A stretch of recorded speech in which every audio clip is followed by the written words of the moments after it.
Buenas noches, mi nombre es Jessica Paola Contreras Pastrana y mi grupo está integrado por Erika Jaraba, Luis Padilla y somos estudiantes de la Universidad Evangélica Nicaragüense Martin Luther King Jr. El día de hoy les venimos a hablar del pensamiento. Primeramente, les daré un previo concepto de lo que es el pensamiento y sus habilidades. El pensamiento es toda aquella actividad intelectual interna, acción o creación que realiza la mente y se exteriorizan a través del lenguaje oral o escrito. El pensamiento es una disposición natural de todo ser humano. Cuando pensamos, formamos conceptos, resolvemos problemas, tomamos decisiones y emitimos juicios. Dentro de las habilidades del pensamiento tenemos los procesos básicos y los procesos integradores. Dentro de los básicos está la observación, la comparación, clasificación, descripción. Y dentro de los integradores tenemos análisis, síntesis, argumentación. Las habilidades del pensamiento son los procesos mentales que permiten a las personas procesar toda la información y así posterior a eso adquirir conocimientos y resolver problemas. Estos procesos son el cimiento sobre el cual se construye, se organizan el conocimiento y el razonamiento de todos los seres humanos. Primeramente les definiré lo que es la observación y la comparación dentro de los procesos básicos. Tenemos la observación, que consiste en examinar, contemplar detalladamente los objetos, fijar la atención en situaciones, fenómenos y hechos para así asimilar en detalle la naturaleza investigada. Dentro de la comparación es la que nos permite establecer mentalmente las analogías, diferencias entre los objetos, fenómenos, hechos y procesos. Tenemos en la clasificación, que es el proceso mediante el cual se distribuyen y se agrupan objetos, personas, eventos, situaciones de un conjunto, ya sea por características, por clases, por propiedades, etc. Y dentro de la descripción es el proceso por el cual se informa de manera clara y precisa y ordenada las características de las que se observa, se compara, se conoce y posteriormente se analiza. Ahorita les hablaré de los procesos integradores, primeramente sobre el análisis, que es la capacidad para distinguir y separar las partes de un todo hasta llegar a conocer sus principios o elementos. La síntesis es un proceso creativo que conlleva a la construcción de un todo. Se comparan las partes entre sí, es decir, rasgos comunes, diferencias o características, y posteriormente se elaboran conclusiones acerca de la integridad del todo. Por último, tenemos la argumentación, que es el proceso por el cual se fundamenta y se emiten juicios de valor respecto a un problema o fenómeno dado. Los argumentos son esenciales para poder indagar y evaluar las diferentes opciones con el objetivo de elegir la mejor de ellas. En los tipos de pensamiento encontramos el pensamiento deductivo. Este constituye este tipo de pensamiento que permite inferir una conclusión a partir de una serie de premisas. Es decir, es un proceso mental que parte de lo general para alcanzar lo particular. De este damos como ejemplo que si todos los hombres son traicioneros, por ende Juan, por ser de sexo masculino, hombre, también es traicionero.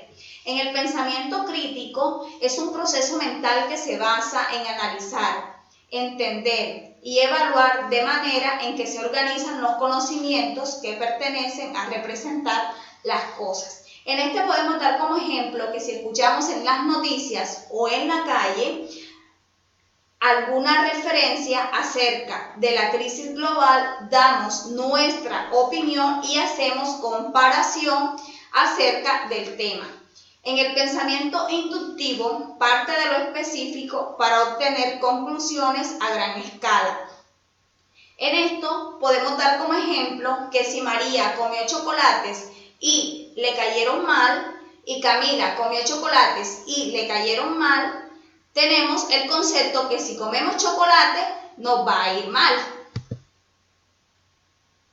En el pensamiento analítico, este consiste en analizar, desglosar y separar la información, la cual se caracteriza por ser ordenado, es decir, presenta una secuencia racional a seguir, va de lo y va de lo general a lo particular. En este podemos dar como ejemplo un pastel. Si queremos saber cómo se realiza un pastel, partimos desde el hecho de partir un trozo para iniciar el proceso. En el pensamiento sistémico, también llamado sistemático, en este tipo de razonamiento es que se da un sistema formado por distintos subtemas o factores interrelacionados. En este podemos dar como ejemplo que un auto no encienda. Nos vamos a la parte del encendido del sistema que enciende al carro y buscamos el problema. De allí se deduce cuál es la parte que no está funcionando para que el carro pueda encender. En el pensamiento creativo, este implica procesos cognitivos que representan la facultad de crear. En este podemos dar como ejemplo que si un diseño hay que mirar la parte del color, la figura, el fondo, el modelo. En el pensamiento divergente, también conocido como pensamiento lateral, es un tipo de razonamiento que discute, duda y busca alternativas de forma constante. En este podemos dar como ejemplo que si tenemos una hoja, con ella podemos realizar un escrito, una carta, podemos hacer un sobre, hacer un avión, hacer un barco. Y en el pensamiento convergente, por su lado, este resulta ser opuesto al divergente. Esto quiere decir que no da muchas opciones o soluciones. Y podemos dar como ejemplo que si en una suma de 2 más 3 nos da 5, esto quiere decir que 3 más 2 también nos va a dar 5 porque trata de dar solo una sola respuesta.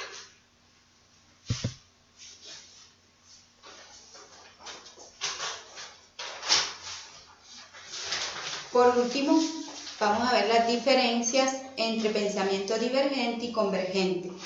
Les daré un breve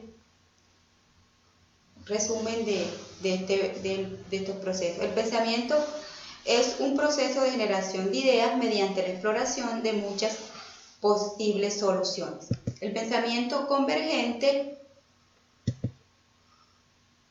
es la habilidad de dar la respuesta correcta a una pregunta ordenando de manera lógica la información disponible. El pensamiento divergente es un proceso de generación de ideas mediante la exploración de muchas posibles soluciones, es decir, que hay muchas formas de dar respuesta a un problema. En cambio, el convergente tiene solo una solución correcta.